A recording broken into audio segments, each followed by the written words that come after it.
Welcome back to Buy or Sell, the series where you pitch me your predictions for the theme park world, and I either buy or sell them and explain why. If you want your idea considered for the next video, leave a comment below, starting with Buy or Sell. In this episode, we look at the future of coasters at Knott's after Montezuma's Revenge reopens, if we will ever see TMNT Shellraiser operate again, and if we will see more legacy Six Flags parks or Cedar Fair parks bite the dust as a result of the merger. This is Buy or Sell, episode 42.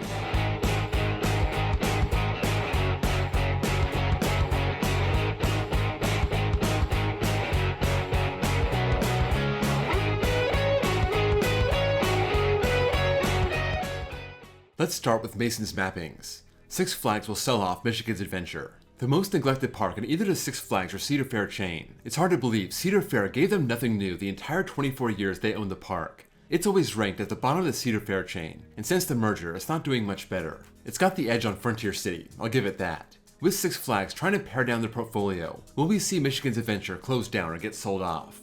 No, I don't think so. I'm selling this. Apparently, the park is very profitable for the chain, and I believe it. No major investment, but no sale after all these years. Apparently, they saw the status quo as their best course of action. Just invest in the kids area, retrack Wolverine Wildcat. Maybe get something from the Six Flags America shutdown. But this seems like the ideal park to keep in your chain, one that makes money without putting much back into it.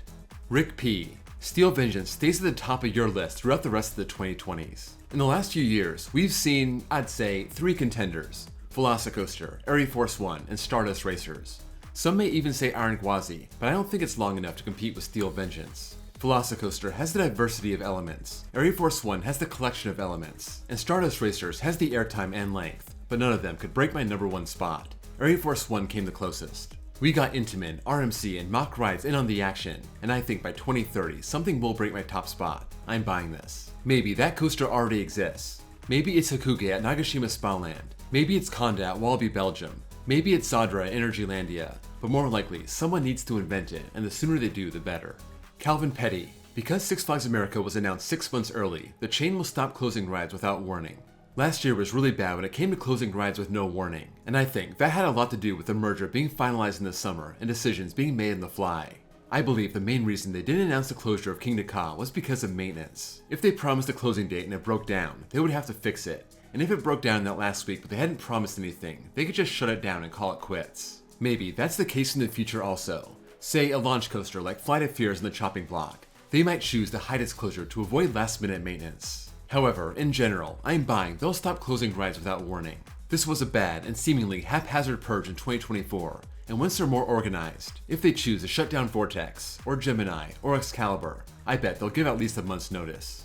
Furina. Stormrunner at Hershey Park will be gone within 5 years. Stormrunner has been one of Hershey Park's biggest draws for 21 years. It has one of the most intense launches of any coaster in the world, but these hydraulic launches are going by the wayside little by little. The powerful ones seem to need more attention. We've seen Stormrunner and Accelerator have extended downtime in recent years, and the smaller ones don't seem to have so many problems, but it seems like the small ones don't really need that hydraulic launch, and could be better candidates to have it replaced with LSMs, just like Thunderbolt at P&E Playland. Stormrunner doesn't strike me as a coaster in danger, so I'm selling this. I could be wrong, maybe its time is running out, but I think Hershey Park does what it needs to do to keep it alive. It's such an icon for Hershey Park, and they aren't Six Flags. They aren't just gonna toss a popular coaster aside. Pup Bruno. Once Knott's finishes Montezuma the Forbidden Fortress, they won't get a new coaster for another 5 years. Knott's isn't really used to going a long time between coasters. They went 5 years between Pony Express and Coast Rider, another 5 before they got Hang Time. And since 2018, they've replaced their kiddie coaster and spent money to renovate Montezuma's Revenge. That was supposed to come back in 2023, so that was another 5-year gap. But mishaps happened, and this will probably open 3 years late. This will be a brand new ride experience, and will surely reset their coaster clock. So we've established a recent 5-year timeline, and we know Montezuma's Revenge is not a brand new coaster, so I'm buying them keeping that schedule, and I think they'll get a new coaster by 2030 or 2031. They don't have a lot of room, so maybe they take out Coast Rider and add something in that spot. I'm sure we would all love to see that.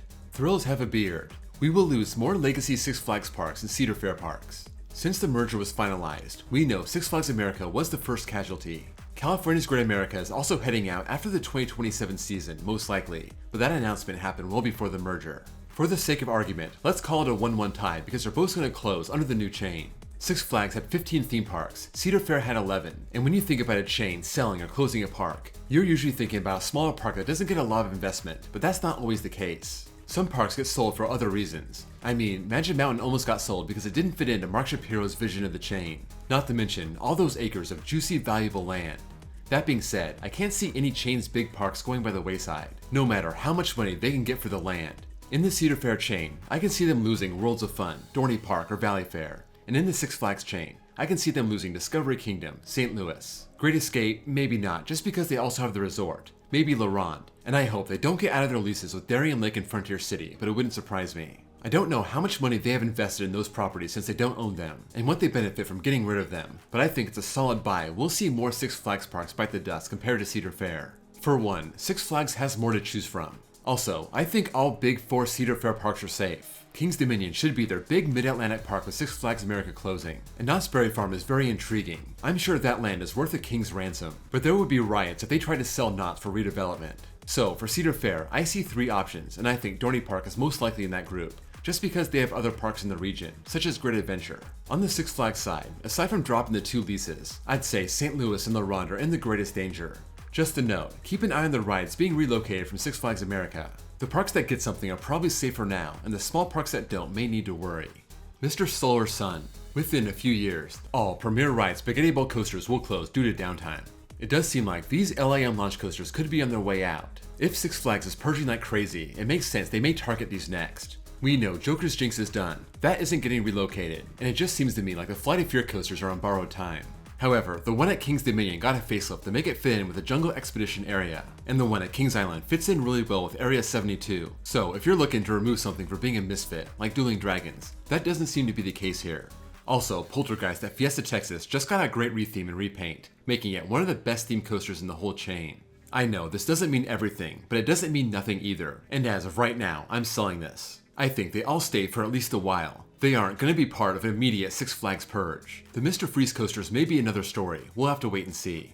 Daniel Boshears. Firebird's Flores trains go to Six Flags Over Georgia for Georgia Scorcher. Assuming Firebird doesn't get relocated, we will have two relatively new 6-car trains up for grabs. You might think another Flores could adopt these, like Scream, Superman Krypton Coaster, or Hydra the Revenge, but those all use standard 8-car trains, not the smaller 6-car trains. Maybe they could take 2 cars from the other train and make it a full 8 cars, but I doubt that. I think this does go somewhere else and makes a stand-up coaster into a floorless, and I'm willing to buy this is Georgia Scorcher. It's either this or Vortex, and I don't think they want to invest that much into Vortex at this point. Georgia Scorcher is a more significant ride in the park, and it's also 7 years newer. Normally, these changes come with a new paint job, a new name, a new theme, but this did just get a great and much needed paint job in 2019, so we'll see. But no matter what, I'll be very interested to see who ends up with these trains. High Speed Thrills. At least 2 coasters from Six Flags America that get relocated. Some people think the whole park is going to scrap, at least when it comes to coasters, and I could very well see this happening. That's a very glass half empty approach. It would be a crying shame to throw away Raging Cajun.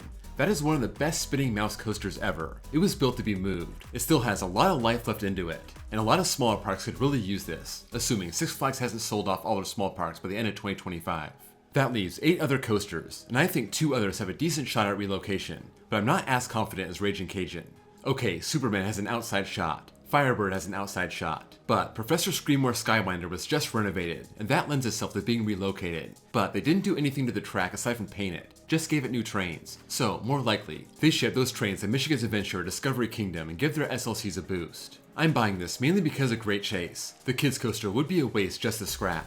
You'd think they could give it to Six Flags Over Georgia to replace Kid Flash, or give it to Darien Lake to replace Hoot and Holler, or sell it to some other park who wants a kiddie coaster. It seems like even in one of the most dire scenarios, 2 coasters find a new home after Six Flags America is done away with. That Richmond Airport guy. King's Dominion will either get a flat ride or a roller coaster from Six Flags America. It always seems logical to me that when a park closes, the closest park the chain owns nearby should get something. Why not take advantage of the short trip and boost the park that you chose not to close down? Kings Island got X-Flight from Worlds of Adventure. I think Discovery Kingdom gets something from Great America when that closes. You know, assuming it's still part of the chain. And I'm buying King's Dominion getting a ride from Six Flags America. I don't think there's any way they get a coaster, but one of their flat rides, sure. They have a Pendulum, so no Harley Quinn.